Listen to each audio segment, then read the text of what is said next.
evening, Mr. Dean. This is Doudha. Today, unfortunately, I'm going to present my training report from here, from this point in San Regis quarters in Langkawi.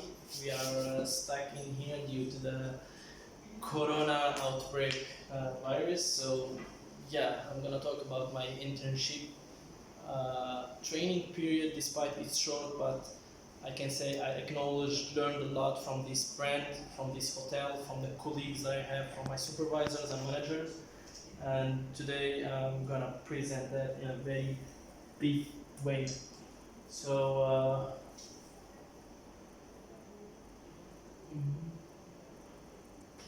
so to start first, yeah, as I said, I supposed to have a 16 weeks training period, but unfortunately we only did the half of the period.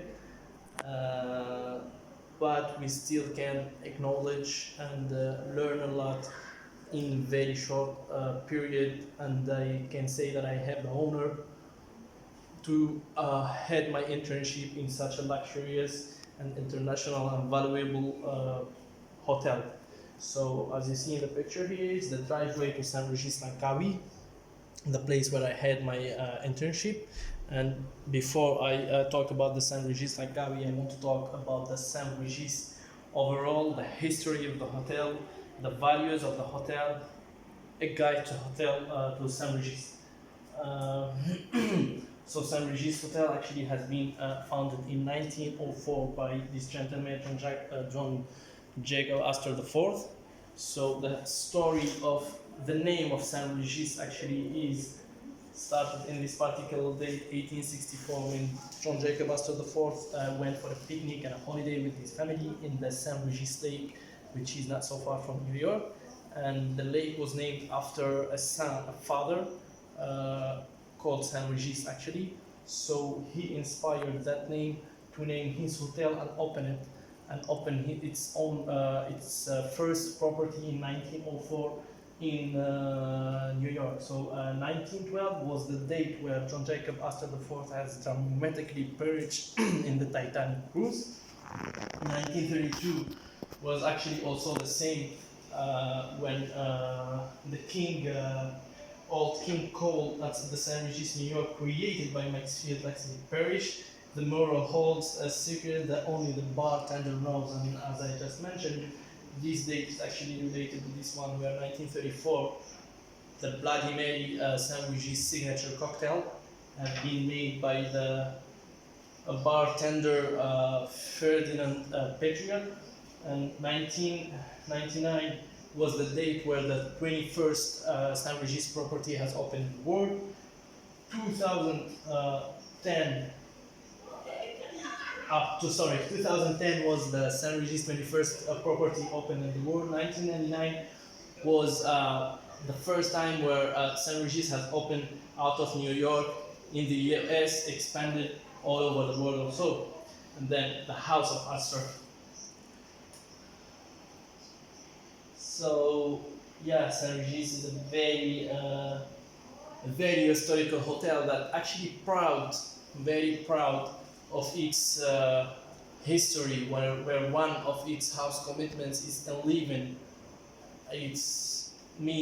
the history, the rich history of San Regis. And until this day, the San Regis all over the world are still enliving and reliving these histories all the way back from 1904 until this day. So we cannot talk about San Regis Langkawi if we don't talk about the San Regis overall. And then from 1904 until 2016, the first San Regis Langkawi has opened in June 2016, and it was the second property of San Regis in Malaysia after the KL one.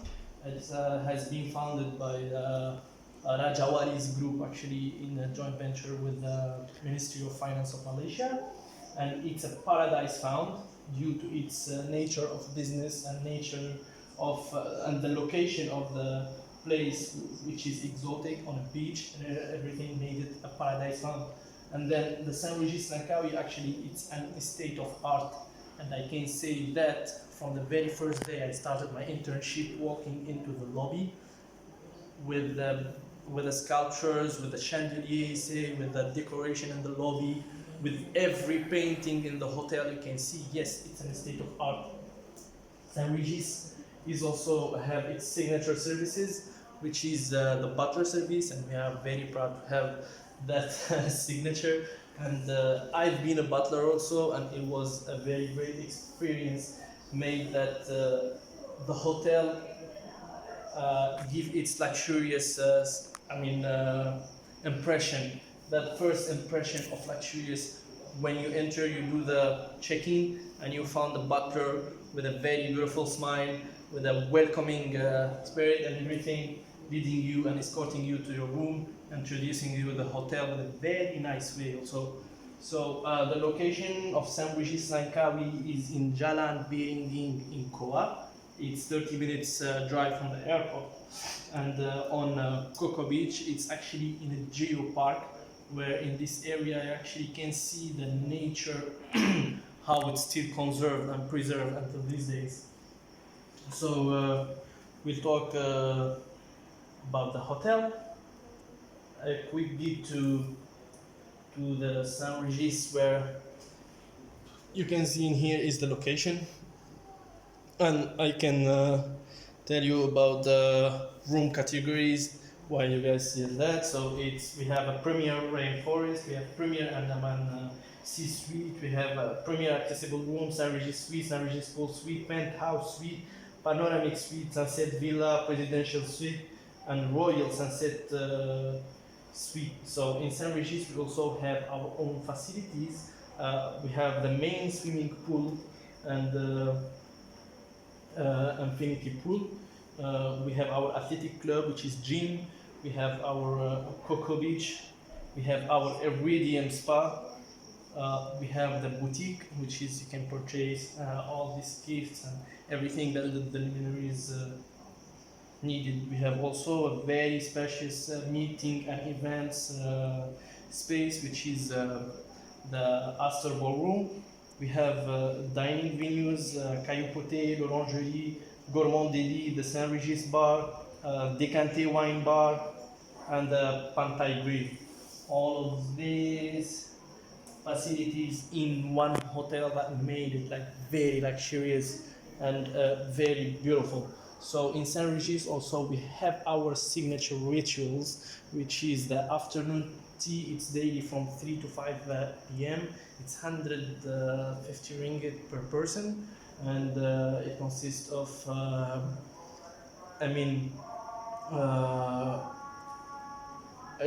afternoon tea buffet, and then we have the Bloody Mary, which is, we call it in St. Regis Langkawi, Lang Mary. We have the champagne severing, where every day at 6:30 we celebrate the champagne severing after the Napoleon Bonaparte history.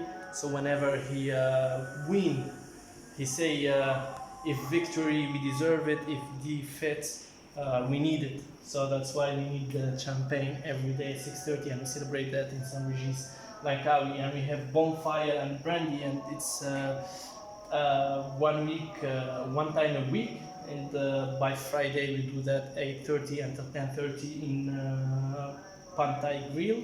It actually consists of a bonfire in the middle, and where all the luminaries go and enjoy branded whiskey, wine, and all these cocktails. So yeah, the very famous signature butler service of St. Regis. I personally have been a butler also, and I told you this service is basically about a personalized, luxurious assistance, I can say, and it consists of 5 signature butler service, which is unpacking, and it consists of, when the guests arrive to the hotel, we offer them an unpacking service, and before checkout we offer them a packing service. We have the garments pressing, where the luminaries have 4 garments complimentary present per day.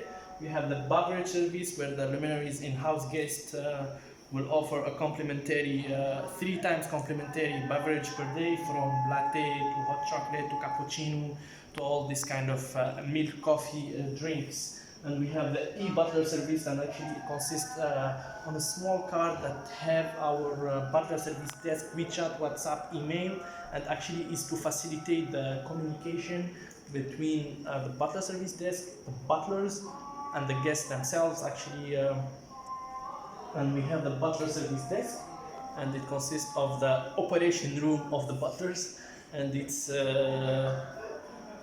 basically about getting the request from the guest by phone and forwarded straight away to the butlers in order to accelerate the procedure of serving. So the front of the house department, which is I spend most of my time there. Actually, the front of the house department is we start every day with an enthusiastic briefing session. We have 9 commitment, house commitment, which is first anticipate, engage, evolve in living, balance, delight, create, collaborate, and connect. We work simultaneously with housekeeping, butler team. We have core values, which is immersive, bespoke, address, and exemplary, and the promise statement that we stated every day, and it's stated in every place in the hotel, is that as a Saint Regis host, we make the everyday exquisite. So the front of the house department is the most delicate and fragile department in the hotel, where we need to live with all these house commitments, core values, and elements of days in order to make every day a successful day for us. So as you can see, here is the Saint Regis post, and this we do as a front office agent, and this one I did it personally. So in this Saint Regis host, you basically find all the necessary information about the in-house guests, arrivals, checkouts, about the occupancy rate, the budget forecast, about the number of rooms occupied, about the arrival, as I said, last night ADR, last night room occupied, all the information needed. And it's actually after we update the Saint Regis post, it will go to housekeeping, to butlers, in order to collaborate and coordinate together. And as you can see here, we can find the culture element of the day, also the house briefing. And on this day it was anticipate, which is we build guest loyalty through initiative service. This is the duty roster. It's actually a timetable, and it changes every 2 weeks accordingly to the shifts. And this is me, Doudha. I have only 1 off day per week, 6 days working.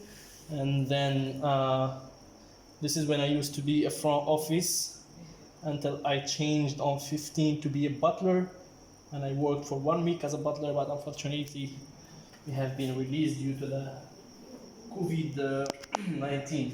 So basically here is the front office FDA training, duties and responsibilities.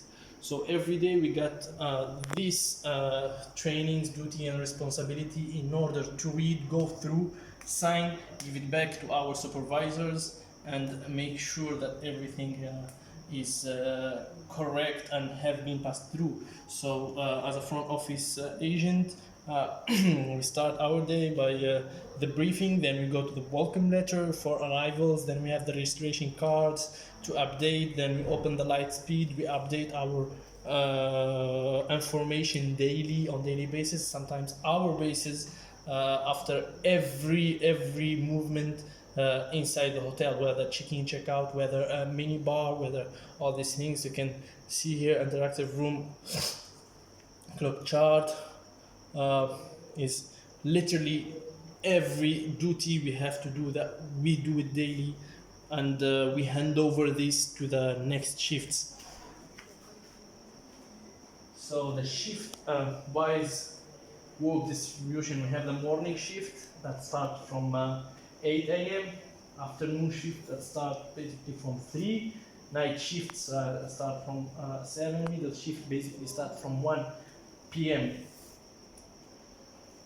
In order to do the SWOT analysis during my training, I have been observing and seeing and acknowledging the department very well and the hotel in overall by working with colleagues, interacting, coordinating, and everything. And I came out with 5 strengths, 5 opportunities, 5 weaknesses, and 5 threats. Starting from the strength, I can say skill team, whether in butler or front office. Good working environment, yes. Acknowledgement of important events, performance evaluation, motivation and guidance. And for the weaknesses, we have the communication level. I can say it's a bit to be improved. Lack of experience, yes. Lack of maturity sometimes. Habit of handover, health issues. And then we have the opportunities that we can say the networking, more money, training as per requirement, extra opportunities for guest engagement before, of course, the COVID-19, maximize teamwork. And then for the threats, there is a language barrier, there is outdated computer system and gadgets, strong competition, inter-department miscommunication, and system failure. And I've been through this. To conclude, we have the critical and analytical thinking. I cannot criticize a lot, yeah. For analytical thinking is like to organize our task and assignments. We really need to analyze our problems in a first degree, and then to formulate a good solution to the problem, we should have to set contingency plan for the solution. That's what I believe. As a time management, as overall hoteliers, people who works in the hotel industry, basically always the time is a rush. We work against the time, and unpacked schedule. A proper time management will minimize facing overdue deadlines. That's what I believe. And for goal management, opposing to hurricane goals seem to be reachable at first sight. It is better to subdivide the goals to a few achievable tasks, so that we will be gaining more confidence by accomplishing those tasks. And it's true, because I personally have done this. Whenever I finish a task, a specified task, and I do it, which is not very hard for me, which is not very low for my level also, I really feel satisfied with that, and make me ask more and go toward the goal. So for the colleague interaction, I've worked in a very good environment. I've worked with good colleagues. I've been working very well. The misunderstandings sometimes happen, but I can say that the culture of the organization made the communication very easy, and made the coordination between the colleagues very easy. And something else is in San Regis Langkawi, most of the colleagues, we stay in one place. So after work we will be seeing each other. So it became a routine of a family more than a colleagues. But yeah, unfortunately the COVID outbreak happened, and this happened. A lot of trainees had to go back. A lot of workers has been released. So yeah, but basically the culture is very good for a good colleague interactions. Thank you very much. I would like to thank all over my colleagues, my supervisors, my managers, and of course my Dean of Faculty, Mr. Boni, and my dynamic friend and lecturer, Mr. Dean. Would like to thank you, all of you. This is my last presentation. I hope I see you guys very soon, and thank you very much. Ta-da.